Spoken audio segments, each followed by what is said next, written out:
Seorang preman melemparkan granat pria itu tetapi dia menangkapnya. Wajahnya tidak menunjukkan rasa takut. Namanya Lucas. Luke memiliki kulit yang sangat keras. Peluru yang mengenainya juga tidak melukainya. Dia juga memiliki kekuatan yang tak tertandingi. Luke bisa mematahkan pistol. Bagaimana dia mendapatkan kekuatan super? Tidak lama sebelum itu, Luke dikirim ke penjara. Sipir itu sangat suka memerintah.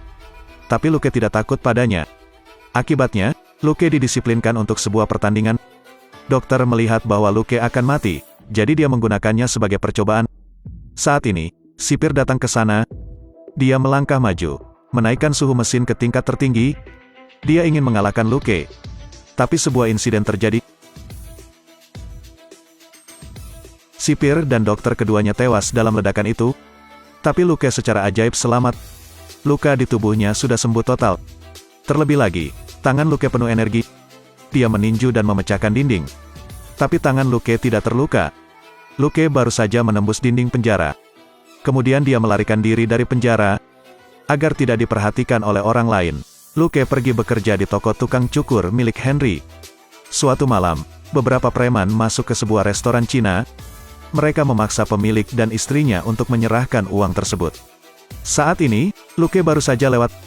Dia menyarankan preman untuk keluar dari sini. Ketika mereka mendengarnya, mereka menjadi marah. Menghadapi mereka, Luke baru saja berbicara.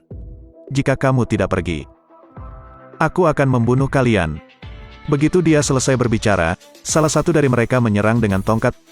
Luke mengangkat tangannya untuk menangkapnya, lalu melemparkannya ke dinding. Seorang pria botak yang tidak takut mati berdiri dan meninju Luke. Akibatnya, lengannya patah. Jeritan kesakitan bergema di seluruh restoran. Selanjutnya, Luke membuangnya seperti kantong sampah.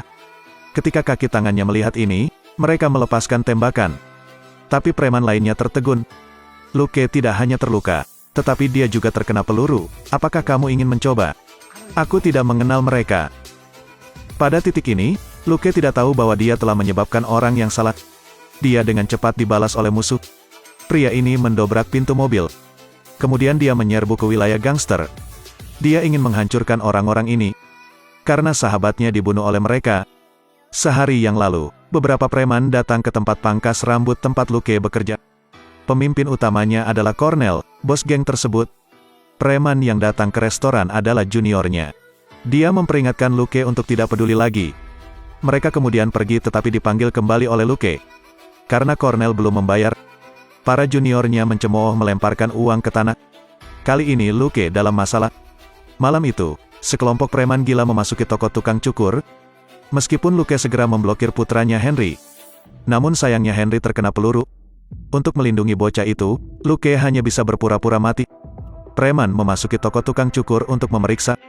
Mereka juga membawa ransel. Di dalamnya ada tabungan Henry. Setelah mereka pergi, Luke berdiri. Putra Henry tidak terluka. Tapi dia sekarat. Luke tidak bisa berbuat apa-apa lagi.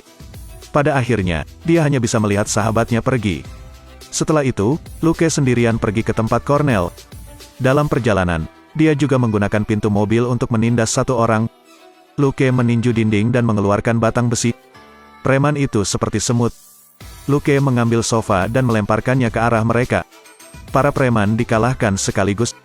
Mereka terus menembak, tapi Luke tetap tidak terluka. Preman yang ketakutan ingin menangis. Luke mengulurkan tangan dan membuatnya pingsan. Kemudian dia menendang pintu besi itu. Di dalamnya ada lemari besi emas Cornell. Luke mengambil semua emas itu. Ketika Cornell mengetahui bahwa emas itu telah dicuri, dia sangat marah. Dia memutuskan untuk membalas dendam pada Luke. Malam berikutnya, Luke sedang makan malam di sebuah restoran. Dia tidak tahu bahwa bahaya sudah dekat. Cornell menembakkan roket ke restoran. Luke tidak punya waktu untuk melarikan diri sama sekali. Bagian dalamnya langsung meledak.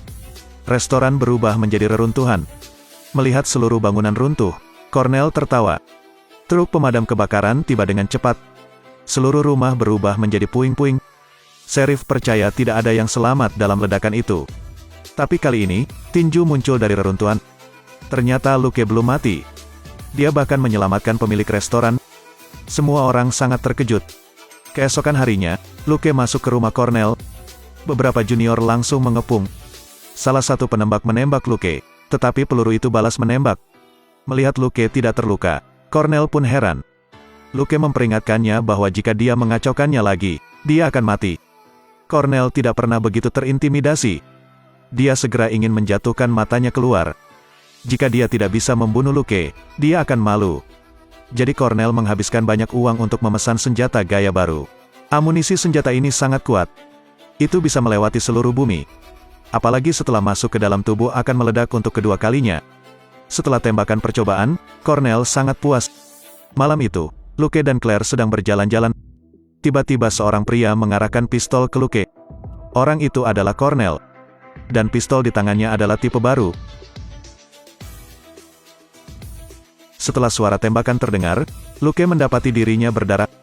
Peluru itu kemudian meledak untuk kedua kalinya di bagian perut. Luke jatuh dengan menyakitkan. Untungnya, Claire segera memanggil ambulans. Namun tak jauh, mobil kembali diserang. Junior Cornell mengejar tempat itu. Keduanya dengan cepat bersembunyi di belakang mobil. Anehnya, dia tidak membunuh mereka. Dia hanya ingin bermain dengan mereka.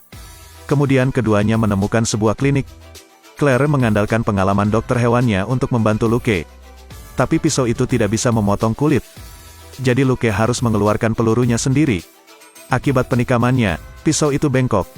Sepertinya saya harus menunggu sampai episode berikutnya untuk mendapatkan pelurunya. Episode hari ini berakhir di sini. Selamat tinggal.